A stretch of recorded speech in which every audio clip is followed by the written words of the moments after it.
सिर्फ 20 दिन बचे हुए हैं आरओ 2023 के प्री एग्जाम में। ठीक है, अब क्या करना है, कैसे करना है, कितना करना है, सारी चीजें इस वीडियो में समझ लीजिए। पहली बात तो भाई, आरओ का जो एग्जाम होता है 2 स्टेज की प्रोसेस है, एक होता है प्री, एक होता है मेंस। आरओ के एग्जाम में इंटरव्यू नहीं होता है, बस इसी वजह से आरओ का हमेशा प्री टफ आता है। एग्जाम्पल के लिए आप आरओ 2021 का जीएस का पेपर देख सकते हैं। ठीक, अब इसमें समझिए, प्री में 200 क्वेश्चन आएंगे, 200 नंबर के होंगे, 1/3 निगेटिव मार्किंग है, 140 का जीएस प्लस रीजनिंग आएगा और 60 नंबर का हिंदी आएगा। ठीक है, आपका अगर आपको कट ऑफ निकालना है, सिर्फ उसी के लिए मैं बता रहा हूं लास्ट के 20 दिन में करना क्या है। लास्ट की जो 20 डेज बचे हुए हैं उसमें क्या क्या कर सकते हैं आप। सबसे पहले टारगेट करिए कि आपको सिर्फ और सिर्फ कट ऑफ के लिए मेहनत करनी है। ठीक है, प्री में ज्यादा नंबर लाके कुछ हासिल नहीं होने वाला है। कुछ लोग मेरे पास आते हैं, कहते हैं चल हमको प्री में टॉप करना है। भाई प्री में टॉप करके क्या हो जाओगे? प्री में सिर्फ एलिमिनेशन स्टेज है। ठीक, जो आरओ का सिलेक्शन होता है वो सिर्फ मेंस के बेसिस पे होता है। ठीक, हाँ, लेकिन प्री के पेपर को जानबूझ के आयोग टफ रखता है ताकि एलिमिनेशन हो जाए जो भी नॉन सीरियस कैंडिडेट है। तो 200 क्वेश्चन, 200 नंबर आपको चाहिए कितने कट ऑफ के लिए? करीबन अगर आप जनरल में है तो 130-135 नेट में चाहिए फाइनली, निगेटिव मार्किंग के बाद 1/3। समझ में आ रही बात? बाकी सब कैटेगरी का तो इससे कम ही जाता है।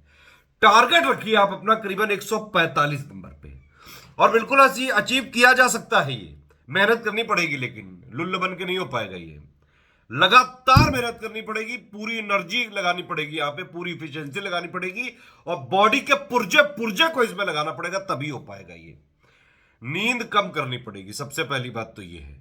नींद उसी टाइम लीजिए जब बहुत जो है मोस्ट इफिशिएंट जो आवर्स होते हैं, करीबन 9 बजे रात से लेके 12-1 बजे तक। ठीक है, 3-4 घंटे ज्यादा। छात्र जीवन में 4 घंटे से आसपास, इससे ज्यादा नींद नहीं लेनी चाहिए, नहीं तो जीवन भर रोना पड़ता है। अभी मेहनत कर लो तो जीवन भर खुश रहोगे, इसीलिए बता रहे हैं जो चीज उतना सुनो बस। डेली आपको अगर 145 का टारगेट लेके करीबन 130-135 तक लाने हैं, तो डेली आपको कम से कम इस समय मैक्सिमम टाइम अपना पढ़ाई में देना पड़ेगा। 3-4 घंटे की रात में 9 बजे से लेके 12-1 बजे तक नींद ले ली। ठीक है, उसके बाद आपके पास पूरा दिन है, 2-4 घंटे मान लो जो दैनिक क्रिया है वो सब करके भी आपके पास 13-14 घंटे निकाले जा सकते हैं अभी। ये ऐसा नहीं है कि कोई बिरली बात मैं बोल रहा हूं, बिल्कुल एक्सेप्शनल है, कोई पढ़ ही नहीं सकता। लोग करते हैं भैया, ये नहीं कि लगातार पढ़ते रहना है, उसका भी बता रहा हूं। 12 से 14 घंटे का आप अपना टारगेट रखिए, 8 घंटे पढ़ने का टारगेट रखिए, और डेली 3-4 घंटे प्रैक्टिस का टारगेट जरूर होना चाहिए। एग्जाम से पहले आप हैबिचुअल होने चाहिए।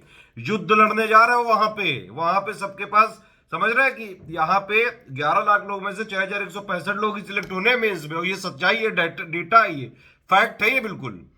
आप युद्ध लड़ने जा रहे हैं, वहां पे सब लोग तलवार भाला लेके आए, झाड़ू की सीख लेके जाओगे, पेल दिए जाओगे तुरंत। इसीलिए पूरा अपने आप को तैयार करके जाएं। ठीक है, लुल्ल बन के जाने की जरूरत नहीं है, मजबूत बनिए। 8 घंटे की पढ़ाई करिए, रिवीजन करिए, 4 घंटे प्रैक्टिस करिए, यही आपको मजबूत बनाएगी। अगर सिर्फ पढ़ते जाओ प्रैक्टिस नहीं करोगे तो फिर वो स्मार्ट गेस वाली जो एक चीज होती है ना, वो नहीं आ पाती है। एग्जाम से पहले आप चाहे जितना भी पढ़ लो, अगर आपने प्रैक्टिस नहीं की है आरओ 2023 के प्री एग्जाम से पहले, या फिर देखिए आरओ और पीसीएस एग्जाम के प्री से पहले, अगर आपने कम से कम 10,000 क्वेश्चन नहीं लगाए हैं एमसीक्यू, तो मुश्किल है सिलेक्शन। पढ़ना जरूरी है, पढ़ना इस तरह से होता है कि आप पहचान सके कि ऑप्शन को कैसे पहचाना जाए। लेकिन पढ़ाई के साथ अगर वो चीज आप प्रैक्टिस नहीं करेंगे, उसकी हैबिट नहीं बनाएंगे, तो एग्जाम के दिन में क्या परफॉर्म करोगे? घंटा। इसीलिए पढ़ने भी जरूरी है और प्रैक्टिस भी जरूरी है। 8 घंटे पढ़ना पड़ेगा, 4 घंटे प्रैक्टिस करनी पड़ेगी। ठीक है, अब आप समझिए 200 नंबर का पैकेज, 60 नंबर की आती है हिंदी, 140 का आता है GS plus reasoning. Priority wise आपको टारगेट करना है, सारे सब्जेक्ट नहीं पढ़ना है, जितना इंपॉर्टेंट होता है वही पढ़िए। सबसे इंपॉर्टेंट सब्जेक्ट है हिंदी। हिंदी के लिए स्टडी फॉर सिविल सर्विसेज की जो पापा पीडीएफ दी है, पापा वीडियो नया वाला जो दिया है 16 घंटे का, बिल्कुल यूपीपीएससी आयोग के बिल्कुल लेटेस्ट ट्रेंड और पैटर्न पर है, और जो आयोग मानता है वही ऑथेंटिक और जेन्युइन सोर्सेज है उसमें सारे। ये आप समझ लीजिए, वो पढ़ के ही जानी है। पापा पीडीएफ आप पढ़ के जाइए, अगर वीडियो देख रहे हैं तो 3-4 बार रिवीजन करके जाइए, उसके साथ आरओ की जो स्टडी फॉर सिविल सर्विसेज की पेड क्विज में हिंदी के 7-8 क्वेश्चन कराए, वो आप जरूर लगा लेना। अगर इसके साथ हो सके तो टेस्ट सीरीज के हिंदी के क्वेश्चन लगाए जा सकते हैं, अदरवाइज इतना दोनों में काफी है। हिंदी के 60 नंबर में से अगर आपके 50 मतलब 54 से कम आ गए आपके, तो फिर आप मतलब देखो जीएस का वैसे भी टफ आएगा। हिंदी में ही जितना मैक्सिमम आप खींच सकते हो खींच सकते हो। हिंदी में टारगेट रखना चाहिए 54-55 तो कम से कम लाने पड़ेंगे आपको। और लोग 60 में 60 नंबर लाते हैं, कोई एक्सेप्शनल बात नहीं है, कोई बहुत बड़ा तीर भी नहीं उखाड़ लेते हैं वो लोग। Simply study for civil services के पापा PDF paid quiz test series लगा लेंगे तो इतने लाए जा सकते हैं, और हर बार लोग लाते भी हैं। इतने पे टारगेट करना पड़ेगा। हिंदी सबसे बड़ा सब्जेक्ट है आरओ का। प्री में 30% वेटेज है इसका। अगर वो पूरा आपने गपच लिया ना तो प्री का कट ऑफ निकालने में बहुत आसानी हो जाएगी भाई। आरओ का प्री मैंने बताया ना, पीसीएस के तक से पीसीएस के प्री से भी टफ हो सकता है। तो पहला प्रायोरिटी है आपको हिंदी। डेली जो जितने भी आप घंटे दे रहे हैं, जैसे मैंने बोला आपको 8-9 घंटे पढ़िए, 3-4 घंटे प्रैक्टिस करिए कम से कम। उसमें 1-1.5 घंटे 2 घंटे कम से कम हिंदी को दीजिए ही दीजिए, ठीक। नंबर 2 पे है करंट अफेयर। एक होता है टोटल करंट अफेयर, एक होता है यूपी का करंट अफेयर। टोटल में आता है नेशनल इंटरनेशनल, जितना भी हो गया, summit, award, sport, honour, ranking, ये सब कुछ होता है उसमें। इसका पापा वीडियो हम आपको दे देंगे कल, ठीक है भैया जी और बहनी जी। इससे आपके 25 क्वेश्चन आपके कम से कम कवर हो सकते हैं। तो करीबन 25 क्वेश्चन के आसपास करंट अफेयर के टोटल वाले इस पापा से कवर हो जाएंगे। और कहीं कोई मैगजीन मत देखो, कुछ मत पढ़ो। ये मैं बता रहा हूं आपको हर बार। यूपीपीएससी के एग्जाम से पहले हम लोग बताते हैं कि भाई इतना कर लो। पिछले 8 सालों से यूपीपीएससी के जितने एग्जाम हुए हैं उसमें से पूरे के पूरे ऑलमोस्ट करंट अफेयर आया है स्टडी फॉर सिविल सर्विसेज से। सारे लोग मिला सकते हैं। एक आध कभी कोई छूट गया हो तो बात अलग है, जब 2-3 साल पहले का पूछने लगते हैं तब। Otherwise study for civil services से पूरे आते हैं। बाकी आप पूरी मार्केट की मैगजीन भी पढ़ डालो ना तो भी पूरे नहीं ला पाओगे। सिर्फ एक जगह आपको एक पापा देखना है टोटल करंट का, जो कल आ जाएगा हमारे चैनल पे, वो कर लिया। टोटल पापा हो गया। यूपी का पापा दे ही चुके हैं लास्ट करीबन 12 मंथ का, उसको देख डालो। तो यूपी और ये यूपी और टोटल करंट अफेयर मिला के लगभग 30 क्वेश्चन आ जाते हैं। इतना आप कर सकते हैं। 60-30-90 क्वेश्चन पे टारगेट कर लिया आपने। अब आप समझिए इकोनॉमिक सर्वे बजट का कई लोगों का कंफ्यूजन है। देखो आरओ का पेपर होगा 2023 वाला 11 फरवरी 2024 को, ठीक। इकोनॉमिक सर्वे आता है हर बार की तरह 31 जनवरी को। 1 फरवरी को आएगा बजट। आरओ का पेपर बन जाता है करीबन 20 दिन पहले। तो भैया जो अभी आने वाला इकोनॉमिक सर्वे और बजट वो नहीं आएगा, जो पहले आ चुका है इकोनॉमिक सर्वे बजट और यूपी का बजट वही आएगा। उसका डेटा फैक्ट रिवीजन कर लेना, वो हम दे भी चुके हैं उसके पापा वीडियो, ठीक है। ये और कर लोगे तो इकोनॉमी के करीबन 5-6 क्वेश्चन करंट अफेयर वाले इसी से कवर हो जाएंगे। और बताओ, ठीक है, कितना हो गया? 60-30-90, ठीक है, और +5 ये 95। इसके अलावा सबसे हाई यील्ड जो टॉपिक है आरओ का वो है मिसलेनियस, जिसमें सेंसस, अर्बनाइजेशन, आईएसएफआर, टाइगर रिपोर्ट जो है, एनिमल हस्बेंड्री वाली हो गई, एग्रीकल्चर डेटा हो गया, मिनरल डेटा हो गया। एग्रीकल्चर डेटा भी बदलता है इकोनॉमिक सर्वे से, तो यानी कि एग्रीकल्चर डेटा जो हमने दिया वही सत्य है अभी आपके लिए, ठीक है। तो क्योंकि पेपर 20 दिन से पहले बन चुका है ना, तो वही डेटा मानेंगे। तो उसके बाद मिसलेनियस देख डालो, करीबन 20 क्वेश्चन आपके इससे बन सकते हैं, ठीक। कितना हो गया ये? करीबन 110-15 क्वेश्चन तो इतने से ही हो गए आपके, समझ रहे हैं आप। इसके बाद भाई आरओ के फेवरेट टॉपिक में से है यूपी जीके, उसको जरूर पढ़िए एक बार। हमारा जो है पापा वीडियो भी दिया हुआ है, 4-5 घंटे का, देख डालिए। 4-5 क्वेश्चन उससे आप पा सकते हैं, ठीक। तो करीबन 120 के आसपास तो ये क्वेश्चन हो गए। फिर आप ये समझिए रीजनिंग के क्वेश्चन आते हैं। अब देखिए रीजनिंग जो आती है आरओ में बहुत टफ लेवल की नहीं आती है। तो जो लोग इंजीनियर हैं या फिर कोई एसएससी वगैरह के एग्जाम क्लियर किए हुए हैं, अच्छी उनकी एप्टीट्यूड और रीजनिंग स्किल्स हैं, तो वो लोग सिर्फ पीवाईक्यू देख डालिए 2-4 सालों के, उतने से ही वो पूरे कर लेंगे। जो नहीं है उनके लिए एक पापा वीडियो दिया गया, बिल्कुल डिटेल में स्मार्ट बोर्ड पे समझाते हुए, स्टडी फॉर सिविल सर्विसेज के चैनल में मैम ने पढ़ाया है, बहुत शानदार पढ़ाया है। उतने वीडियो को देख लीजिए, 5.5 घंटे का है सिर्फ। एक बार बैठो तो कवर हो सकता है। उतना अगर आप कर ले उतने से हो जाएगा। देखो आरओ की रीजनिंग में कुछ फिक्स सेट ऑफ क्वेश्चन है, बस वही देते हैं, वही डायरेक्शन, वही क्लास की रैंकिंग के सवाल कि भाई आगे से इनका नंबर ये है, पीछे से ये है, बीच में ये बैठा है, इसका नंबर बताओ। वही जो है नंबर पैटर्न वाले, वही जो है ये ABCD इस तरह से जो सवाल आ जाते हैं, बहुत मतलब हलवा टाइप के सवाल होते हैं, कोई उसमें बड़ा तिकड़म नहीं है। PYQ लगाइए, जो हमने पापा वीडियो दिया है उसको देख लीजिए, उतने से हो जाएगा, क्योंकि पापा वीडियो में हमने बेसिक से लेके पूरा कवर कर दिया है जितना भी आ सकता है, ठीक है। तो इतने से रीजनिंग हो जाएगा। 15 सवाल तो यही से आप निकाल सकते हैं। अगर साइंस साइड वाले हैं तो अपने आप निकल जाएंगे, आर्ट साइड वाले हैं तो थोड़ी प्रैक्टिस करके 5 घंटे 5.5 घंटे की वीडियो देख के आ जाएगा। आप समझ रहे, गिन रहे हो, 130 हो गए थे और 15 सवाल 145 के आसपास, तो यहीं पहुंच गए 140-45। अब भाई बाकी सब्जेक्ट का ऐसा तो है नहीं बिल्कुल ही छोड़ दोगे। हिस्ट्री में मॉडर्न वाले पे थोड़ा ज्यादा फोकस कर लेना। आपने हमारा जो वीडियो देखा होगा, अभी हमने हिस्ट्री का पापा वीडियो दिया है, ज्योग्राफी का पापा वीडियो दिया है। भाई आरओ के लिए ज्योग्राफी बहुत स्पेशल टॉपिक है। ज्योग्राफी से क्वेश्चन दबा के पूछता है आरओ में, करीबन 20 22 23 क्वेश्चन तक आ सकते हैं ज्योग्राफी से। जो अभी हमने ज्योग्राफी का पापा वीडियो दिया है, करीबन होगा शायद 16 17 18 कुछ 20 घंटे का, उसको देख डालो भैया। उसमें खजाना है 20 25 क्वेश्चन का, 20 से 23 क्वेश्चन तक। और जो हिस्ट्री वाला दिया है उसमें भी आपको एटलीस्ट मॉडर्न वाला सेक्शन देख लो, और एंशियंट और मिडिवल में जहां जहां टेबल्स वगैरह आई हैं, जो लिस्ट विस्ट आई है, हायरार्की आई है, क्रोनोलॉजी आई है, उस टाइप की चीजें देख डालो, एटलीस्ट इतनी चीजें देख डालो। तो ये हो गया हिस्ट्री।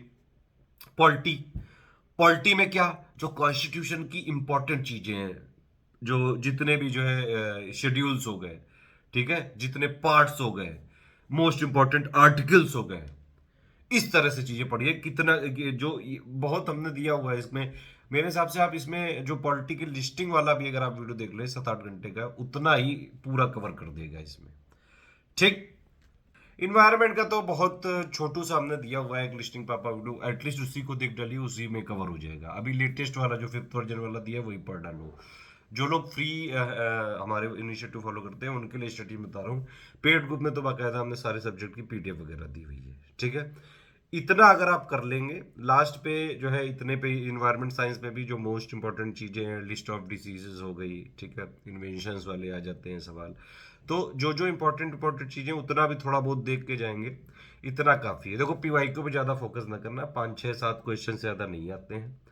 पूरे 200 में 200 करने की कोशिश मत करना, नहीं कर पाओगे। आज तक कोई नहीं कर पाया है, आयोग करने नहीं देगा, क्योंकि आयोग 200 के 200 सवाल सही नहीं देता है। ये समस्या।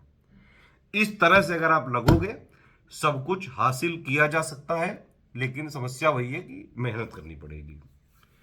अब आप लोगों में से कई लोग की क्वेरी आ रही है कि सर बहुत डर लग रहा है, एक चीज पढ़ रहे हैं दूसरी भूल जा रहे हैं, दूसरी पढ़ रहे हैं तीसरी भूल जा रहे हैं। ये डर स्वाभाविक है। जो लोग आप लोगों में से टॉप करने वाले हैं इस एग्जाम में, उन लोगों को भी डर लग रहा होगा। डरना जरूरी है यहाँ पे। अगर आप डर नहीं रहे हो ना, तो दो केस है, या तो आप लुल्ल हो एकदम, और या फिर आप ये एग्जाम के लिए बिल्कुल ही सीरियस नहीं हो। मतलब सिंपल बात है, या तो आप मूर्ख हो और या फिर बिल्कुल अनजाने हो, इस एग्जाम की जो है इंपॉर्टेंस नहीं समझते हैं। इसके जो कंटेम्प्रेरी जितने भी एग्जाम्स होते हैं SSC वगैरह के, उन सब में टफेस्ट एग्जाम है ये। हलवा नहीं है, लेकिन मेहनत करके अचीव किया जा सकता है। देखो आरओ के एग्जाम में सिलेक्शन लेने के लिए ये जरूरी नहीं कि आप इंटेलिजेंट हो, लेकिन डेलीजेंट होना बहुत जरूरी है। लगातार पढ़ना पड़ेगा, प्रैक्टिस करनी पड़ेगी, रिवीजन करना पड़ेगा। एक और चीज मैं लास्ट में जाते जाते बताता हूँ। अगर आपने स्टडी फॉर सिविल सर्विसेज की SCS डेली क्विज वाले के जो पेड क्विज के सवाल है करीबन लास्ट के 5 सालों के, वो लगातार आप कर रहे हैं, आप यकीन मानिए 30-40 सवाल आपको ऐसे ही मिल जाएंगे, वहीं से ऐसे ही उड़ा दोगे। और अगर आपने आरओ 2023 की पेड क्विज लगा ली है, जो हमने कराए हैं 12-14 सवाल, अभी भी टाइम है, अभी भी कर सकते हो। कुछ लोग कहते हैं हम कोई तो कर पाएगा, यार कैसे नहीं कर पाओगे यार, करना नहीं चाहते हो तुम, बिल्कुल हो जाएगा। मोबाइल खोलो, सट सट एक सवाल किया, सही हुआ आगे बढ़ गए, गलत हुआ एक बार देख लो, इस तरह से करो। लोग 800-800 सवाल लगा के भेज रहे हैं यार मुझे डेली। भाई आपको आरओ के एग्जाम के दिन 200 सवाल अटेम्प्ट करने हैं, उससे पहले आप हैबिचुअल होने चाहिए डेली कम से कम 700-800 सवाल लगाने के। इतनी हैबिट बनाओगे, अपने आप को ग्रिल करना अगर सीखोगे ना, तभी बन पाओगे। ये जैसे एग्जाम को ऐसे मिनटों में निकालोगे। ऐसा नहीं होता है। आप लोगों में से कई लोग क्या है कि भाई आजकल मार्केट में बहुत सारे लुल्ल कोचिंग वाले आ गए हैं। समस्या ये है, इस बार आरओ की फॉर्म क्यों भरेगा 11 लाख, पता है आपको? ये इसलिए भरेगा, देखो आरओ में जनरली यूपीपीएससी का क्राउड होता है। उनको पता है कि भाई यूपीपीएससी का जो है स्पेसिफिक एक पैटर्न है, स्पेसिफिक फैक्ट वो पूछते हैं, उनके पैटर्न को ही फॉलो करके आप निकल सकते हो उससे, ठीक है। अब समस्या ये हुई कि इस बार कई सारे जो वनडे छोटे मोटे एग्जाम्स के कोचिंग वाले हैं उन्होंने भी सारे अपने स्टूडेंट को मोटिवेट कर दिया कि जाओ जाओ तुम भी जाओ, तुम भी निकाल दोगे, तुम भी जाओ जाओ जाओ जाओ, आ जाओ आ जाओ आ जाओ, तुम तब चला देंगे। ये वो लोग हैं जो एसएससी जीडी का एग्जाम नहीं क्लियर करवा पाते हैं, ये अपने स्टूडेंट को बरगला रहे हैं कि ये हम आरओ एरो निकाल देंगे। आप समझ रहे हो, इनका जो मेन टीचर है वो ना निकाल पाए इसका प्री। तो ये चीजें हैं, समझिए बात। स्टडी फॉर सिविल सर्विसेज की टेस्ट सीरीज को कुछ लोग बोल रहे थे कि भाई टफ है। यार एक बात बताइए, आप जब 2021 का पेपर टफ है, आरओ आरओ का प्री हमेशा प्री से जो पीसीएस के प्री से थोड़ा टफ होता है, ये बात सबको पता है। आपको टफ एग्जाम देने जाना है, तो क्या हम बाकी जो लुल्लु कोचिंग वाले हैं, लुल्लु कोचिंग वाले जो लुल्लु उनके ओनर भी है, वो लुल्लु टाइप की जो टेस्ट सीरीज दे रहे हैं बिल्कुल इजी सी, जिसमें कई सारे स्टूडेंट के 100 में 150 नंबर आ जाते हैं, उनको क्या हासिल होगा? वो लोग बेवकूफ बना रहे हैं, उनको सच्चाई नहीं दिखा रहे हैं। ये हमने स्टूडेंट को अपने सच्चाई दिखाई है कि भाई जो आयोग का जैसा पैटर्न है वही बात हम बता रहे हैं। कोई ऐसी बात ना लगे आपको, अगर आपने स्टडी फॉर सिविल सर्विसेज की टेस्ट सीरीज फॉलो करी है ऑनलाइन ऑफलाइन वाली, तो आप easy moderate analytical conceptual factual सारे तरीके के हमने सवालों से रूबरू करा दिया है कि आयोग चाहे जैसा सवाल पूछ ले, ऐसा लगेगा आपको कि आप स्टडी फॉर सिविल सर्विसेज की paid quiz test series solve कर रहे हो। समझ रहे हो? तो जब जो चीजें आती हैं टफ, उसके लिए टफ ही क्वेश्चन और इजी मॉडरेट की सबकी प्रैक्टिस कराएंगे ना हम। ये तो है नहीं कि भाई एग्जाम आ रहा है मॉडरेट टू टफ हम करा रहे हैं बिल्कुल लुल इजी क्वेश्चन की प्रैक्टिस। और बाकी ये जो लुल्लु कोचिंग वाले हैं, लोग क्या करते हैं मैं आपको बताता हूँ, ये लोग टेस्ट सीरीज ही नहीं बनाते हैं यार। स्टडी फॉर सिविल सर्विसेज जो है ओरिजिनल कंटेंट मेकर है, हम खुद कंटेंट डेवलप कर देते हैं यार। एमपीपीएससी का देखो अभी सिलेबस चेंज हुआ, तुरंत हमने डेवलप किया। वीपीओ की जो वैकेंसी आई थी सबसे पहले हमने सिलेबस डेवलप किया था, उसके बाद आज सारे लुल्लु कोचिंग वाले पढ़ा रहे हैं हमारा चुरा चुरा के। ये है जीवन की सच्चाई। एक्सेप्ट करिए, पढ़ना चालू करिए, मेहनत लगेगी, डरने अरने की कोई जरूरत नहीं है। लास्ट टाइम पे किसी फैक्ट पे कंफ्यूजन हो जाए छोड़ दो, इतना ज्यादा उलझो मत। कुछ लोग लगे रह जाते हैं कि अरे ये सवाल मुझसे क्वेश्चन नहीं हो जाए, इतो तो मैं आज चल के लाऊंगा। अरे उसको तुम नहीं करके रहोगे, वो तुम्हें समय पेल रहा है। समझ रहे हो? इसीलिए पैटर्न पे रहिए, काम रहिए, कंपोज रहिए, चुपचाप एकांतवास में रह के पढ़ाई करिए। अंडरग्राउंड होने का टाइम आ चुका है। लास्ट के 20 दिनों का सदुपयोग करेंगे तभी निकलेगा कट ऑफ। अदरवाइज मैं एक बार बता रहा हूं, अगर आपने लास्ट के 20 दिनों में सिर्फ पढ़ाई पढ़ाई की तो बहुत मुश्किल है आपका एग्जाम निकलना। प्रैक्टिस तो करनी ही पड़ेगी। Practice study for civil services के online offline test series plus paid quiz, इनमें से जो भी पॉसिबल हो जरूर करके जाना, काफी फायदा मिलेगा और एक्चुअली आयोग के पैटर्न पे रहोगे आप। बाकी आप लोग बताओ, तो फिर मैं जो इंपॉर्टेंट वीडियो मैंने बताया जैसे करंट अफेयर का पापा वीडियो तो कल आ ही जाएगा यूट्यूब में, उसको आप फ्री टेलीग्राम में हम शेयर कर देंगे, देख लेना। ठीक। दूसरा नंबर का मैंने वीडियो बताया हिंदी का, वो ऑलरेडी दे चुके हैं, 70-80 हजार लोग उसको देख भी चुके हैं। अगर आपको ना मिले कमेंट करो, तुरंत हम दे देंगे आपको। ठीक है। ज्योग्राफी का पापा वीडियो भी हमने दे दिया है, उसको देख डालो। हिस्ट्री का भी दे रखा है, पॉलिटी लिस्टिंग भी दे रखा है। कोई भी अगर आपको वीडियो ना मिले तो आप बताइएगा कमेंट करके, तुरंत हम आपको यहाँ पे प्रोवाइड करेंगे कमेंट सेक्शन में। ठीक है। बाकी कोई और डाउट हो आपका, कोई और जो है सवाल आ रहा हो मन में, लास्ट टाइम पे कुछ खोड़पेच हो रहा हो दिमाग में, यहाँ पे पूछिएगा, बिल्कुल जोरदार तरीके से जवाब दिया जाएगा।